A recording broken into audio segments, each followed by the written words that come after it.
Welcome back friend, welcome to Investology. कैसे हैं आप सब लोग। तो फ्रेंड्स, आज की वीडियो में हम बात करने वाले हैं निफ्टी 500 मोमेंटम 50 और निफ्टी अल्फा 50 इंडेक्स फंड के बारे में। और इस वीडियो में हम डिटेल डिस्कशन करेंगे कि जो निफ्टी 500 मोमेंटम 50 और निफ्टी अल्फा 50 इंडेक्स फंड है, अगर किसी भी म्यूचुअल फंड इन्वेस्टर को इन दोनों में से किसी एक म्यूचुअल फंड में अपना इन्वेस्टमेंट करना हो तो कौन सा म्यूचुअल फंड इन दोनों में से इन्वेस्टर के लिए सही होगा, और किस फंड में इन्वेस्ट करके जो म्यूचुअल फंड इन्वेस्टर है वो यहाँ से एक्स्ट्रा रिटर्न जनरेट करने वाले हैं। तो इस पर हम डिटेल डिस्कशन हम इस वीडियो में करने वाले हैं, तो अंत तक हमारे साथ इस वीडियो में बने रहिए। और अगर आप हमारे इस एजुकेशनल यूट्यूब चैनल इन्वेस्टोलॉजी पर पहली बार विजिट कर रहे हैं तो इसी तरह की इन्फॉर्मेटिव वीडियो आगे भी देखने के लिए हमारे इस चैनल को सब्सक्राइब कर दीजिए। तो चलिए फ्रेंड्स, वीडियो को शुरुआत करते हैं। तो फ्रेंड्स, अगर हम सबसे पहले बात करें निफ्टी 500 मोमेंटम 50 इंडेक्स फंड के बारे में, तो ये जो निफ्टी 500 मोमेंटम 50 इंडेक्स फंड है,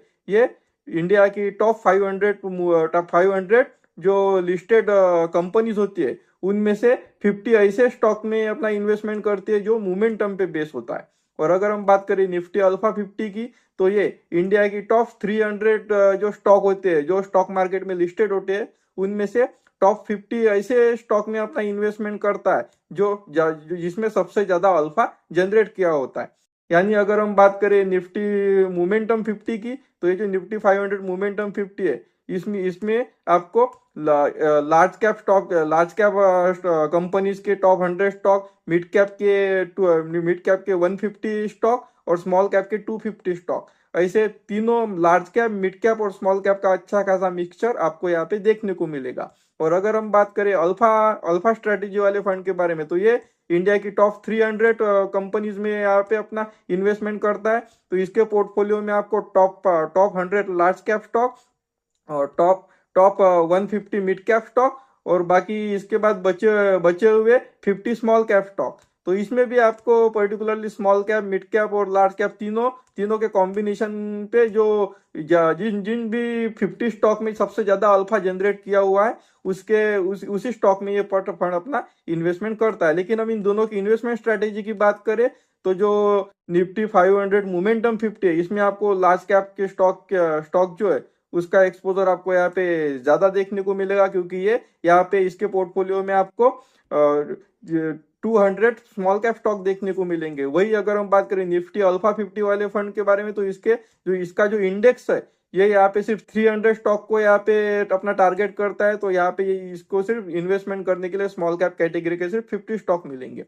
लेकिन अगर हम इन दोनों फंड के बैक टेस्ट डेटा की बात करें, तो यहाँ पे जो निफ्टी 500 मोमेंटम 50 फंड है, इसने अल्फा स्ट्रेटेजी वाले फंड को बीट करते हुए इस अल्फा 50 वाले स्ट्रेटेजी के अगेंस्ट अपनी इन्वेस्टर को 1 से 2% के ज्यादा रिटर्न्स निकाल के दिए है। ऐसा बैक टेस्टेड डेटा यहाँ पे हमने देखा है। और अगर हम बात करें अल्फा स्ट्रेटेजी वाले फंड के, तो अल्फा स्ट्रेटेजी वाला फंड जो है, इसके अगर हम बैक टेस्ट डेटा की बात करें, तो हमने पिछले बैक टेस्ट डेटा में ऐसा देखा कि जो अल्फा स्ट्रेटेजी वाला फंड है वो 3 साल और 5 साल में जो मोमेंटम स्ट्रेटेजी वाले फंड है उसके रिटर्न को अच्छे खासे मार्जिन से बीट कर रहा था। लेकिन अगर हम लॉन्ग टर्म की बात करें, लॉन्ग टर्म में मोमेंटम स्ट्रेटेजी वाला फंड यहाँ पे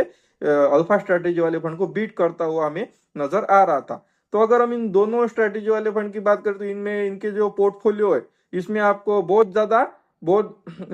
आपको सिमिलैरिटीज इन दोनों की फंड के पोर्टफोलियो में आपको देखने को मिलेगी, क्योंकि लगभग सारे इन दोनों का भी जो पोर्टफोलियो है उसमें आपको सेम ही स्टॉक लगभग देखने को मिलेंगे। क्योंकि जाहिर सी बात है कि जो भी स्टॉक मोमेंटम में होंगे वही स्टॉक सबसे ज्यादा अल्फा जनरेट करेंगे, और जो भी स्टॉक सबसे ज्यादा अल्फा जनरेट किए हुए होंगे वही स्टॉक अभी फिलहाल मोमेंटम में होंगे। तो इन दोनों की जो स्ट्रेटेजी है वो तो आपको अभी फिलहाल सेम ही देखने को मिलेगी। तो अगर हम बात करें, अगर एज ए इन्वेस्टर अगर हम इन दोनों में से किसी एक स्ट्रेटेजी वाले फंड में अपना इन्वेस्टमेंट करना है, तो अगर हम बात करें मोमेंटम स्ट्रेटेजी वाली फंड की, तो यहाँ पे अल्फा स्ट्रेटेजी से मोमेंटम स्ट्रेटेजी वाला फंड जो है वो यहाँ पे बेस्ट हो जाता है, क्योंकि ये इंडिया की टॉप 500 स्टॉक में अपना इन्वेस्टमेंट कर सकता है। जबकि जो अल्फा स्ट्रेटेजी वाला फंड है वो यहाँ पे सिर्फ टॉप 300 स्टॉक को टारगेट करता है। तो अगर आप ज्यादा से ज्यादा वोलेटिलिटी बर्दाश्त कर सकते हैं तो आप निफ्टी 500 मोमेंटम 50 इंडेक्स फंड में अपना इन्वेस्टमेंट कर सकते हो। और अगर आपके पोर्टफोलियो में आपको निफ्टी 500 से कम वोलेटिलिटी चाहिए तो आप अल्फा 50 वाले फंड को कंसिडर कर सकते हैं। लेकिन अगर मैं यहाँ पे मेरे पर्सनल ओपिनियन की बात करूँ, तो यहाँ पे अगर हमें जानना है कि अल्फा 50 और मोमेंटम 50 इन दोनों में से कौन सा फंड अपने हमारे लिए सबसे ज्यादा रिटर्न जनरेट करेगा, तो इसमें हम बैक टेस्टेड डेटा पर भरोसा करते हुए हम ये कंसिडर कर सकते हैं कि जो निफ्टी 500 मोमेंटम 50 इंडेक्स फंड है, वो यहाँ पे अल्फा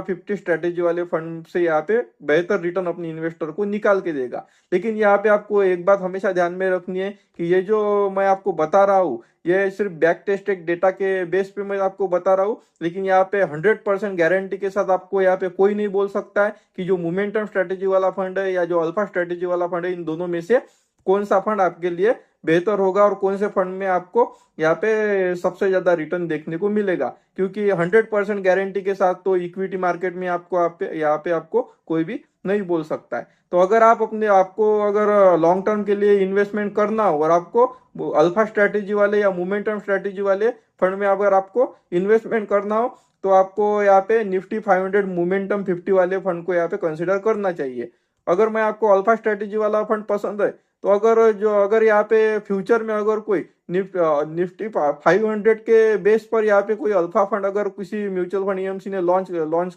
किया होता, या कोई म्यूचुअल फंड ईएमसी अगर आगे चल के अल्फा अल्फा 50 वाला फंड 500 स्टॉक पे बेस अगर कोई अल्फा स्ट्रेटेजी वाला फंड यहाँ पे लॉन्च होगा, तो उसमें आप एज अ कंसिडर इन्वेस्टमेंट के लिए कंसिडर कर सकते हैं। क्योंकि अगर हम बात करें निफ्टी 500 मोमेंटम 50 और निफ्टी अल्फा 50 की, जो कि 500 स्टॉक पे डिपेंड होगा, तो इन दोनों की स्ट्रेटेजी आपको सेम देखने को मिलेगी। लेकिन अभी फिलहाल जो अल्फा स्ट्रेटेजी वाला फंड है, वो टॉप 500 स्टॉक पे बेस कोई भी इंडेक्स फंड किसी भी एएमसी में लॉन्च नहीं किया है। इसी वजह से मैं आपको निफ्टी 500 मोमेंटम 50 इंडेक्स फंड आपको रेकमेंड कर रहा हूँ। लेकिन इसमें इन्वेस्टमेंट करने से के पहले आपको एक बात जानना जरूरी है कि ये जो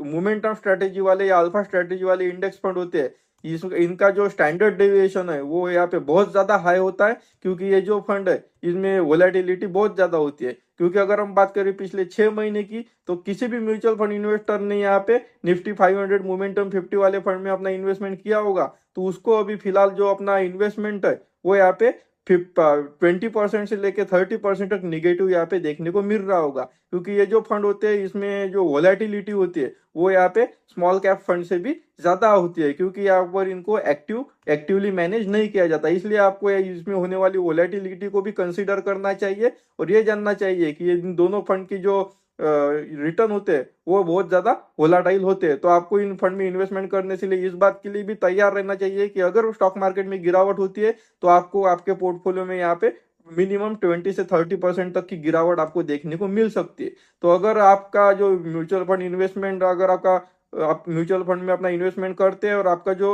रिस्क प्रोफाइल है वो अग्रेसिव या वेरी अग्रेसिव है, तभी आपको ऐसे फंड में इन्वेस्टमेंट करना चाहिए। तो फ्रेंड, इस वीडियो से रिलेटेड अगर आपके मन में कोई क्वेरी है, या आप कौन